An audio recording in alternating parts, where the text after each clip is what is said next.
If you ever get the chance to walk down the open Galerie des Orléans in the Palais Royal, you may be able to imagine the imposing figure of the Red Eminence. His swirling cardinal's robes billowing behind him as his buckled shoes clatter on the marble floors, on his way to attend some great matter of state in service to his king and to France. Cardinal Richelieu, the arch-strategist, was always busy with matters of state.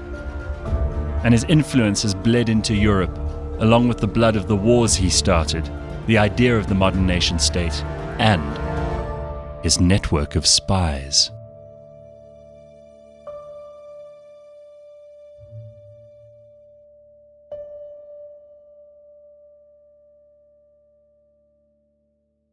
A note for this episode, there may be some annoying French pronunciations by me. I'm going to do my best to get them right. But since Cardinal Armand Jean de Richelieu was the founder of the Académie Française, I'm going to do my best to at least honor him by pronouncing things where I can correctly. And I'll abstain from Blind History. We're on to an episode about somebody who I've always thought was fascinating, and it was a suggestion from one of our listeners that we cover Cardinal Richelieu, who was the first minister of France under King Louis XIII. Not much to look at, but he had that famous little beard and the little moustache, little goatee, the flowing hair under the cardinal's cap, and always in red.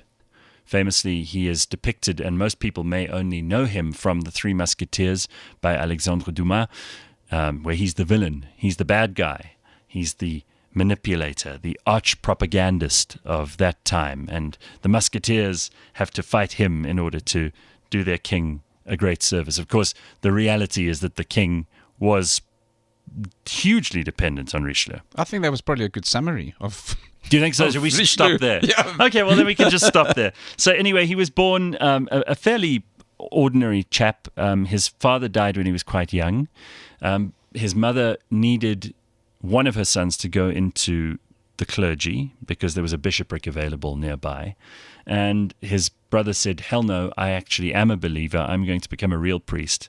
And so Armand Jean said, pas de problème, I will go and be the bishop. He was elected, he was very young. He had to actually go to Rome and have a papal dispensation issued so that he could become the bishop of that particular town. And before he knew it, he was in public service. So he was born in Paris? Yes. But he'd gone to Paris, obviously, for schooling. And schooling in those days, there was a lot more about being a courtier and learning skills, learning how to fight, but also learning how to act in the royal court. There is no doubt 100%. This guy was very clever. From an early age, he had a very good brain and a quick wit and an ability to get people to do what he wanted. Yeah. It could have gone both ways, but like you said, his brother decided to become a monk. And so he had to take up this position on behalf of the family. But he did an incredible job. If you look at Catholicism, at the time they needed to, if the right word is to freshen up, to take on the Protestant angle that was Absolutely, happening. especially in France with the Huguenots, who'd become a very powerful lobby. Yes, and strong politically, yeah. And remember, the clergy were hugely involved in politics. It's not as if they stuck to religion and the nobles stuck to politics. It was a mixed bag. And the État Général, which was eventually the cause of the French Revolution, the breakdown between these different estates, part of the reason is that the lines were so blurred. At that point. So he saw it as an opportunity also to advance himself and his family. Correct. And I think he put things through like the clergy weren't going to pay taxes. Yes. And trying to put a lot more onto the poor commoners. Mm-hmm. He was so clear in what he wanted to achieve. He needed to put France back on top, get rid of the interbred Habsburgs. Yep. He didn't like the Spanish and the Austrians, which were the Habsburgs. And then he wanted to get rid of the weakened king scenario. The nobles had far too much control at that stage. And so we've got to start the story by just outlining who the kings of France at this time were. And I even drew a very simple family tree just so I could figure out who's who here. So Henri IV was murdered, but he was married to Marie de Medici, who was apparently very stupid. She was. And quite large. She was large, stupid, but ambitious. But ambitious and not a bad strategist. Yeah. Just shows you don't have to be super clever like Richelieu to be a good strategist. Marie de Medici got everything she wanted all the time. Yeah. And she eventually was so irritating to her son, Louis XIII, who was the next king after Henri IV, that he eventually locked her away. Correct.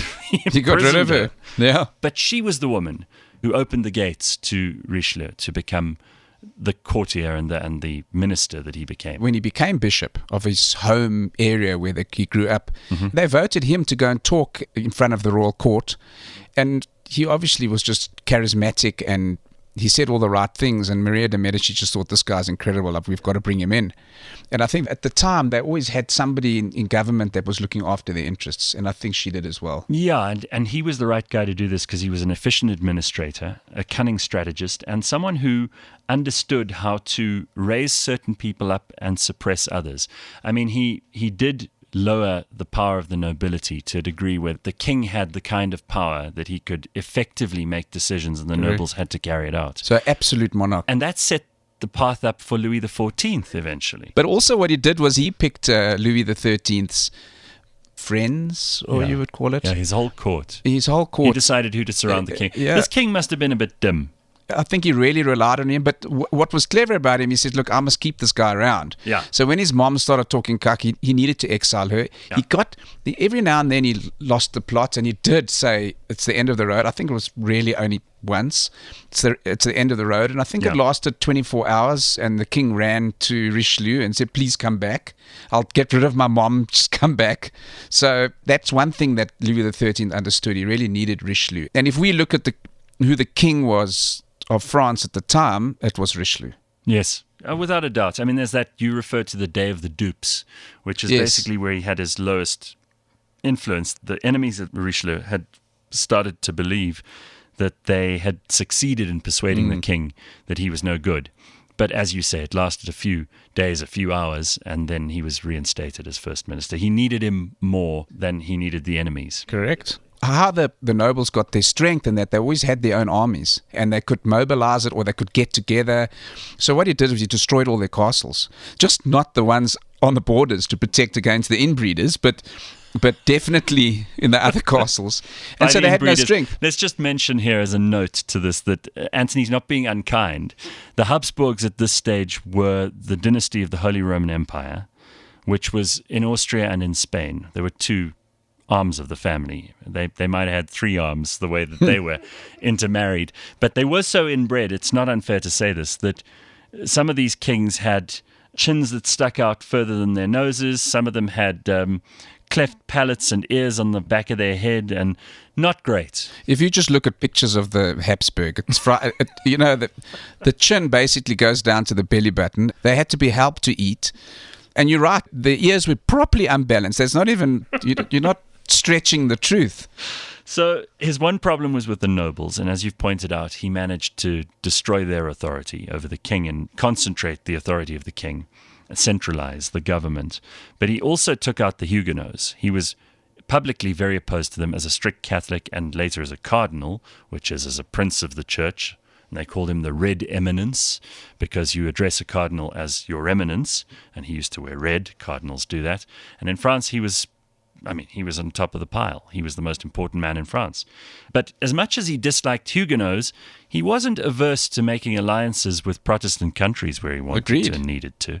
So he issued some, I don't know if it's 100 or 170 treaties during his time as first minister.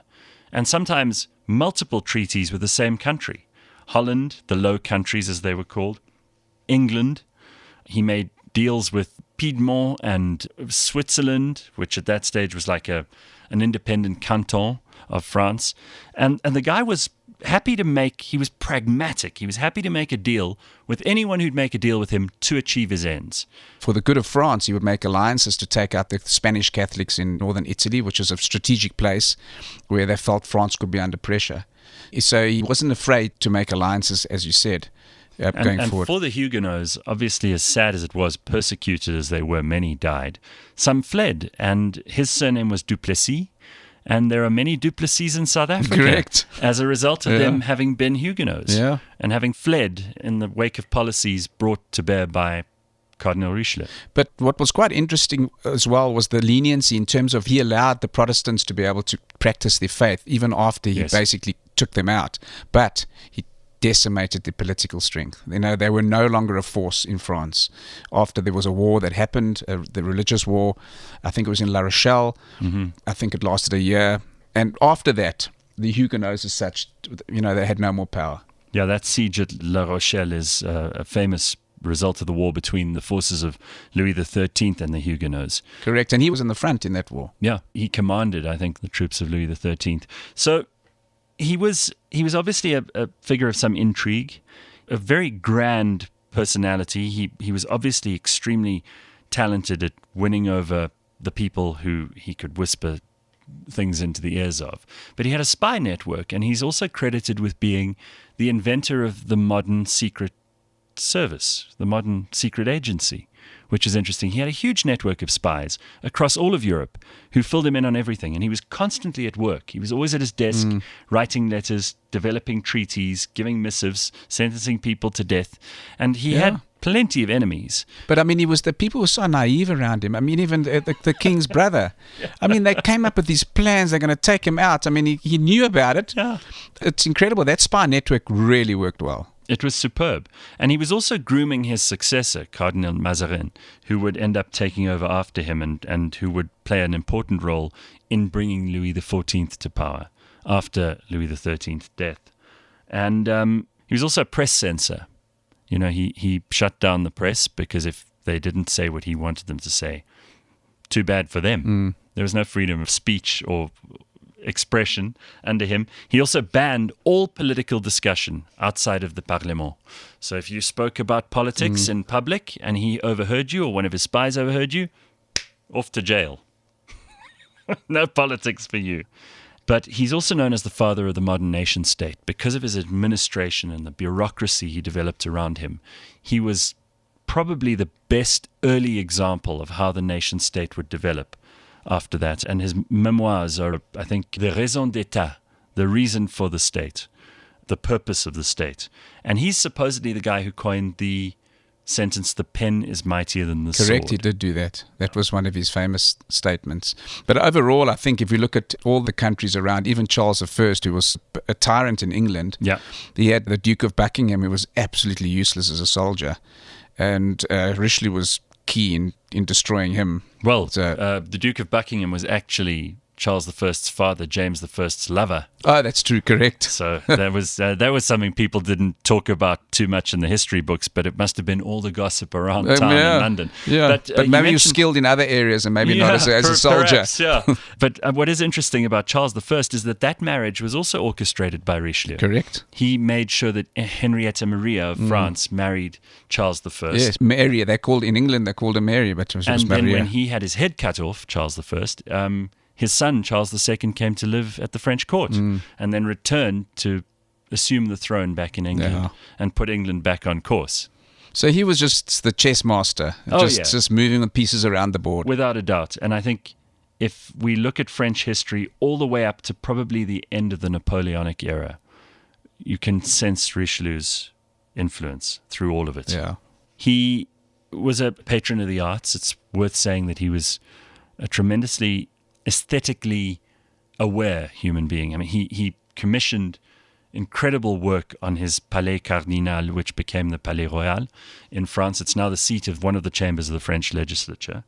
And he commissioned a number of explorers. Saint-Simon, I think, was one of the most famous ones, to go up into the Saint Laurent Strait and up the Saint Laurent River, and they founded French Canada. Yeah, and called New France at that stage. And I think that there's even a city that's named after him in Canada. There's so many different things that are named after him in his legacy. Even a brandy here in South Africa. I think Richelieu. Yeah, it's good. Eh? Yeah, I think with the Coke. I'm not sure, how deep it goes, but France at the top of the pile. I think that was his number one priority. By the time he passed away, France was on top of the pile, and the king was everything.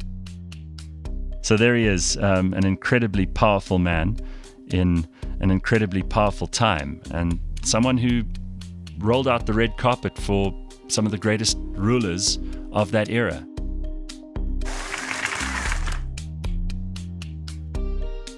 Blind History is brought to you by Taylor Blinds and Shutters. All the episodes are available on the cliffcentral.com website and app, as well as Apple Podcasts, Google Podcasts, Spotify, or wherever you get your podcasts.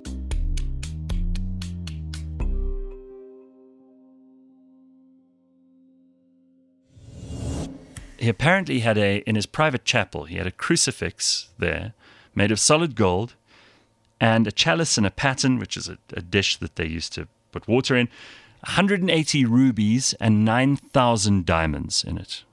And he'd pray there every day on his own. So it was just for him. There was a lot of money in there. It's incredible.